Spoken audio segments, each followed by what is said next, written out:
咁咧第一條咧就第一 part A 啦，第一 part A 咧就其實咧就叫你寫翻佢哋 respective 嘅 combustion 嘅 equation。咁啊 methane， 咁你要知道佢本身嗰個 chemical formula 係咩啦。咁有啲人即係 methane 都未知道究竟係咩嘅，咁你就要注意啦。methane 咧就 CH4 啦。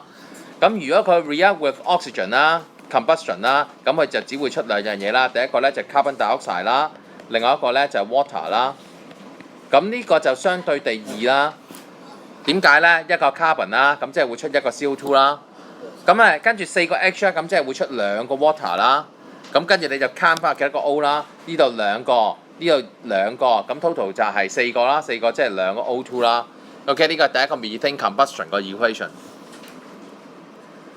咁然之後第二個啦，第二個 butane 係咩咧 ？formula 你要識個 but 即係4個 carbon，C4H10 嘅，咁佢都係 gas 嚟嘅。咁然之後咧，佢一樣啦，佢會 react with oxygen 啦。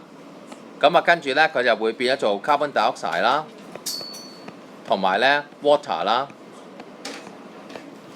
咁呢度4個 C 啊，咁所以咧佢就會出4個 CO2 啦。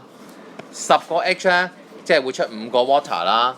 好啊，呢度要留心啦，因為咧個 total 咧4、2如8， 8個加5個咧 total 就13個 O 嘅。有啲人就寫13/2嘅，咁但係咧你就俾我圈低㗎啦。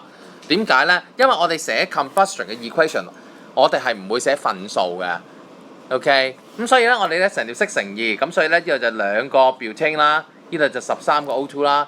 呢度咧就變咗做8個 CO2 啦，呢度就變10個 H2O 啦，應該咁樣寫條 equation。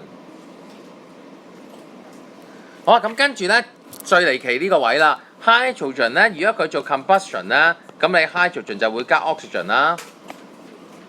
咁佢會出咩咧？一個 product 嘅啫 water。我唔明點解咧，有啲人又寫埋 carbon dioxide， 你本身即係你冇 carbon 嘅 element， 你點會出到 CO2 咧？係咪？咁呢個點樣 balance 咧？咁呢度就2個 O 啦，咁所以2個 H2O 啦，2個 H2O 咁，所以就2個喺度啦嚇。呢個咧就係 A part 嗰個答案啦。好啦 ，B part 點樣做咧？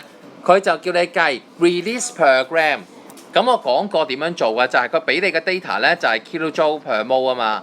你純粹用個單位去諗，你點樣變咗做 kilojoule per gram？咁個轉法係點樣咧？我哋只要喺呢一度除以個 molar mass， 即係 gram per mole 啦。如果你咁樣除法嘅話，呢個 per mole 冇咗啦，跟住 kilojoule per gram 咪出到呢個 unit 咯。咁簡單啲講係咩咧？就係你將嗰3隻 fuel 嘅 enthalpy change 除翻佢 molar mass 就得啦。咁即係點啊？如果係 methane 嗰個咧？咁即係你將-890嗰個數值除翻 methane 嗰個 molar mass 啦 ，methane 係12啦 ，hydrogen 就1啦，4個就乘4啦。咁所以咧你就會計到咧嗰個 enthalpy change 就係-55.63個 kilojoule per gram 啦。咁即係個 value 就係呢一個，因為佢問你每1 gram 嗰個fuel 咧究竟佢會 release 幾多 energy 啊嘛。如是者咧。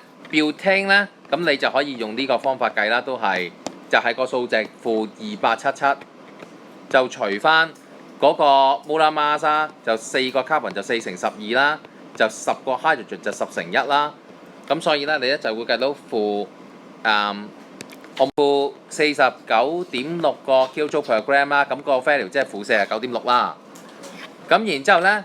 hydrogen 嗰個咧就易啲啦，-286除以 hydrogen 嘅 molar mass 即係2乘1啦，咁即係-143個 kilojoule per gram 啦。咁呢個就係 part B 啦。咁我唔夠位咧，咁但係其實好易嘅啫，我哋做埋 part C 啊。part C 咧即係咩咧？佢問邊一隻 fuel 係好啲咧 ？for worker fuel 啦，咁啊梗係 hydrogen 啦。點解咧？因為 for hydrogen 咧，佢 release 咧。more 嘅 energy 啦 per gram，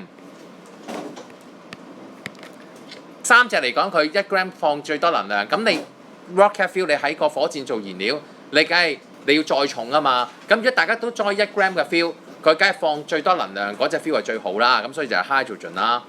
OK， 咁呢個係第一條嘅答案。